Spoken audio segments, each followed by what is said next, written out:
ஒரு நிகழ்வை சொல்கிறேன். ஒரு முஸ்லிம் வாலிபன் ஒரு இன்டர்வியூவுக்கு செல்கிறார் தன்னுடைய வேலைக்காக. அவர் கேட்கிறார், உன்னுடைய பெயர் என்னவென்று. முஹம்மத். அதை சுருக்கமாக வேறொரு வார்த்தையில் வைத்திருக்கிறார். அவர் கேட்டார், நீ முஹம்மத் தானே, ஏன் இந்த பெயரை வைத்திருக்கிறாய் என்று. அழகிற்காக என்று சொல்கிறார். அழகிற்காக அல்ல, இன்று பலர் சொல்வதைப் போல்தான் தங்களை முஸ்லிம்களாக அவர்கள் வெளிப்படுத்த விரும்பவில்லை. தங்களுடைய பெயர்களை கூறி நான் முஸ்லிம் என்ற நிலையை அவர்கள் சொல்வதற்கு பயம். எங்கே என்னை பின்னுக்கு தள்ளி விடுவார்களோ, என்னை ஒரு மதவாதி என்று அடையாளம் காட்டி விடுவார்களோ என்று அவர் இன்று பலர் வெட்கப்படுவதைப் போல வெட்கப்படுகிறார். அல்லாஹ் அதிலிருந்து எம்மை பாதுகாப்பானாக. அந்த இன்டர்வியூ எடுப்பவர் கேட்டார், இன்று வெள்ளிக்கிழமை ஜும்ஆவுடைய நேரம், இன்டர்வியூக்கு வந்திருக்கிறாயே என்று. நீங்க ஃப்ரைடே பிரேயருக்கெல்லாம் போக மாட்டீங்களான்னு சொல்லி. அவர் சொன்னார், நான் போயிட்டேன்னா இந்த வேலை கிடைக்காது எனக்கு, அதனால அதை விட்டுட்டு வந்தேன். பரவாயில்ல, பார்த்துக்கலாம், அதெல்லாம் பிரச்சனை இல்லை, ரொம்ப கம்பல்சரிலாம் இல்லை அப்படின்னு சொல்லுறார். எல்லாவற்றிற்கும் கேட்கக்கூடிய மற்ற கேள்விகளுக்கு சரியான முறையில் அவர் பதில் சொல்லி விடுகிறார்.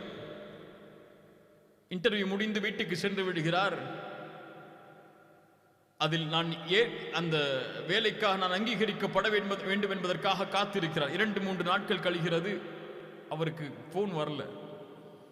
அந்த நிறுவனத்திற்கு கால் செய்து கேட்கிறார், இப்படி இன்டர்வியூக்கு வந்தேன், என்னால் முடிந்தவரை தெளிவான பதில்களை சொன்னேன், நான் ஏன் எடுக்கப்படலை.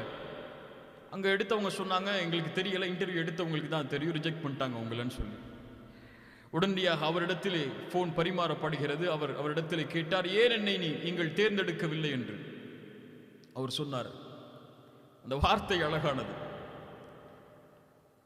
நீ ஏற்று வாழக்கூடிய வாழ்வு முறைக்கு, அந்த மார்க்கத்திற்கே நீ நேர்மையாக நடக்காத போது உன்னை நிறுவனத்தில் எடுத்தால் எப்படி நேர்மையாக இருப்பாய்? உன்னை நீ முஸ்லிமாக வெளிப்படுத்துவதற்கு, நீ பின்பற்றக்கூடிய தீனுக்கே நீதியானவனாக நீ இல்லாத போது ஒரு காசுக்காக நீ வரக்கூடிய நிறுவனத்திற்கு நீ எப்படி நீதியாக இருப்பாய் என்று கேட்டார். அல்லாஹு அக்பர். அல்லாஹ்விடத்தில் இருப்பதை ஒருபோதும் அவன் அனுமதிக்காததை கொண்டு பெற்றுவிட முடியாது. கண்ணியம் என்பது அல்லாஹ்வுடைய தீனில் யார் ஒருவர் கண்ணியத்தை மற்ற வழிகளில் தேடுவாரோ அது அவருக்கு இழிவைத்தான் கொடுக்கும், எதையும் கொடுத்து விட